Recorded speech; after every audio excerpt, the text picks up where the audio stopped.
Hi, how are you doing? My name is Rohit and I'll be breaking down the 25th match of this year's IPL, which saw the Mumbai Indians taking on the Royal Challengers Bengaluru in the Wankhede Stadium in Mumbai. And the Mumbai Indians absolutely walloped RCB en route to a 7-wicket victory with 27 balls remaining. Why is the balls remaining significant this time? Mumbai was chasing a total of 197 to win. They finished this chase off in the 6th over, meaning they had over 4 overs remaining, scoring at over 12 runs and over 2 runs a ball. That is ridiculous pace, ridiculous strike rate. It's ridiculous however you want to put it. And now you're thinking, what exactly happened? Well, every single player from Mumbai went off when they were batting. But before we even get to that, we have to talk about what happened with RCB when they were batting first. And this might be the single most quintessential RCB innings that I've ever seen in my entire life. Everybody either scored a half century or was out in the single digits. And on top of that, there were 3 ducks, 2 of them being golden ducks, meaning they got out first ball. It does not get more mercurially RCB and more mercurially inconsistent than that. It's mind-boggling. So you have 3 half-centurions, Faf du Plessis, Rajat Patidar, and Dinesh Karthik. You have 3 ducks, Glenn Maxwell, Mahipal Lomrod, Vijay Kumar Vaishak, with 2 of those being golden ducks. And the others, single-digit scorers. It doesn't make any sense however you slice it. The problem with RCB is that they lost wickets in batches. When they lost one, they would almost immediately lose another either in that same over or in the very next over. Virat Kohli and Will Jacks being introduced to the side in replacement of Cameron Green, which is a change that didn't really make sense to me. But also, Will Jacks is an opener by trade. Why is he batting at number 3? I do not know. But this is yet another example of organizational negligence. Why have a specialist opener batting at number 3? In my opinion, if RCB wants to fix their top order, and if they want to introduce Will Jacks into the lineup, as he should, he has an excellent record in T20s. However, he has that record as a specialist opener. He has to open the innings. So, if I'm RCB, I change my opening lineup. I change it to have Will Jacks open with Faf du Plessis and move down Virat Kohli to number 3, where he bats internationally for India. This way, you maximize what you get out of Will Jacks. You also keep Faf du Plessis where he's best at, as he's also a specialist opener. And you give Virat Kohli his more natural spot of number 3, where he has a much more extensive track record and is incredibly consistent at that spot. That's going to give you a lot more stability and some more aggression at the top, because Faf and Virat Kohli have both started this season very watchfully. Usually in an opening partnership in T20, you usually want someone to be more aggressive, someone to sort of hold down the fort. But this year it feels like both Kohli and du Plessis are more of the holding down the fort type this season. Moving on from that. So they get out pretty early. Patidar and Faf du Plessis put on a pretty good partnership. And then Patidar and Maxwell get out very quickly in quick succession. And then you have Dinesh Karthik and Faf du Plessis going on for a while. Faf du Plessis gets out to Jasprit Bumrah, who, by the way, was absolutely phenomenal. He had a 5-wicket haul and an economy at a shade over 5. So 5 for 21 in 4 overs. And I'm going to get to what that sort of meant for the RCB innings as a whole later. But right now, I want you to keep that in mind. And so after Faf du Plessis gets out, Mahipal Lomrod gets out the very next ball. And then after that, it was just the DK show to even get RCB to a sort of respectable total, which at the Wankhede, in my opinion, is below par. You want anywhere above 200. You got 196. Now back to why Bumrah's innings with the ball was incredibly vital for Mumbai. 5 for 21 in 4 overs. Meaning, you take away that.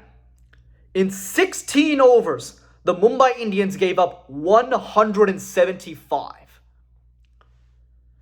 Meaning RCB was going at well over 10 runs and over, and nearly at 11.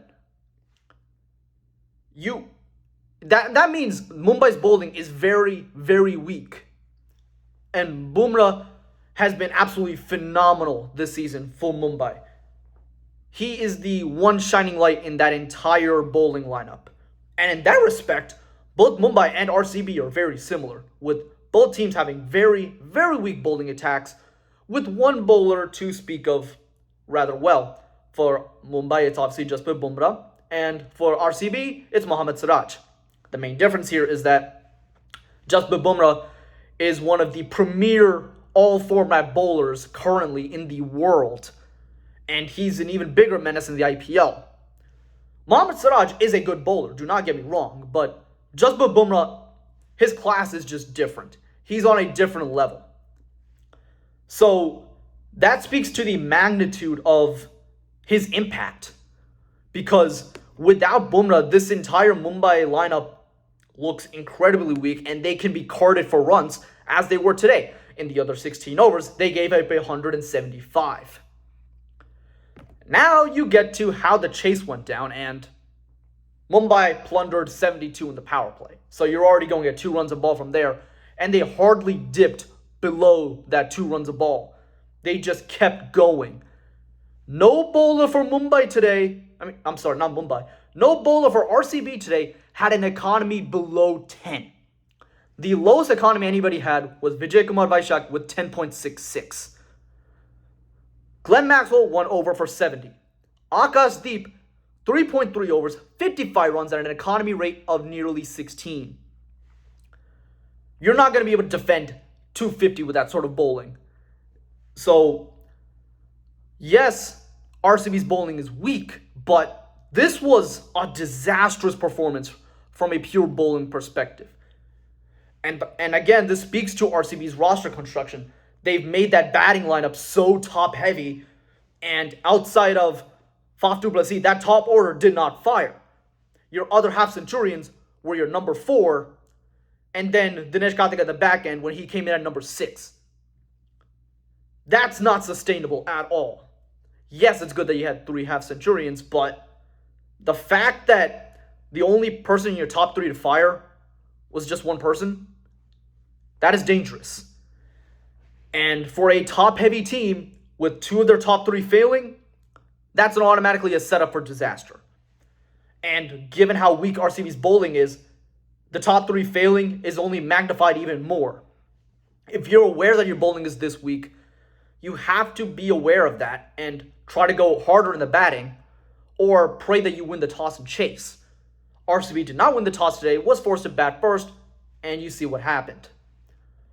But going back to what Mumbai did, and there really isn't anything to talk about. They struck the ball cleanly. They had a plan going in, and that was to just swing hard, because they knew that there was nothing in this pitch for the bowlers to exploit. So all they had to do was wait for a slot ball deposited into the stands. Ishan Kishan striking at over 2 runs a ball, 69 from 34. Suryakumar Yadav returns to form with a very rapid half-century, reaching the milestone in only 17 balls. Hardik Pandya does the rest, 21 from 6 at a strike rate of 350. So there's really not much to speak of.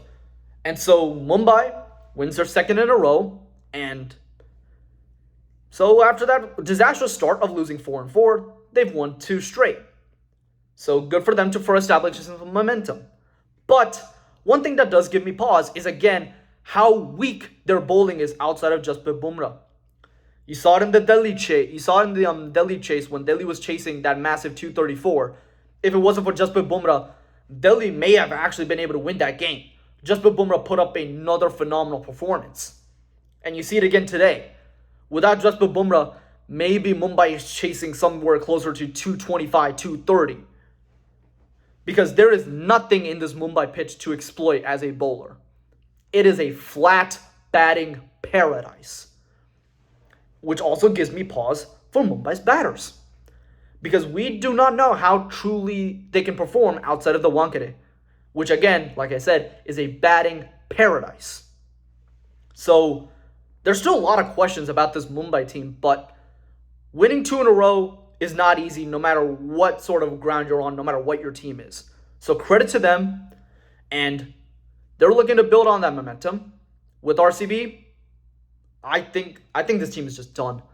I don't know where you go from a team construction standpoint to bolster the bowling while also making your batting lineup more balanced, because it is very top heavy.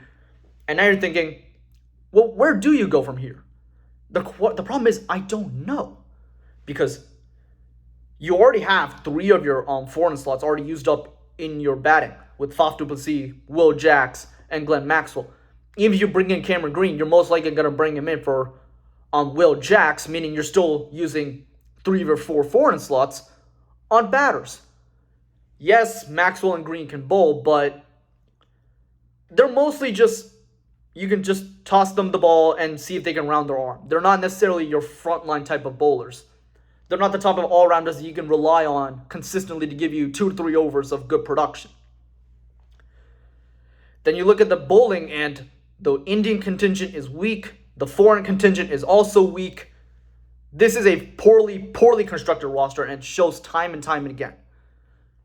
I don't know what RCB can do other than just completely scrap the team and wait for the mega auction. Is that harsh? Yes. But unfortunately, I just think that's RCB's reality. And so you see 2 franchises with very similar roster constructions, but heading in very different directions, simply because of one player being absolutely elite. One player being among the best in the world, if not the best in the world. And so with that single player comparison talent gap, that's ultimately the biggest difference between Mumbai and Bangalore. If not, these 2 are effectively the same team. Which is why Mumbai gives me pause, but RCB, I can confidently say this team is done. Anyway, that's my breakdown of this one.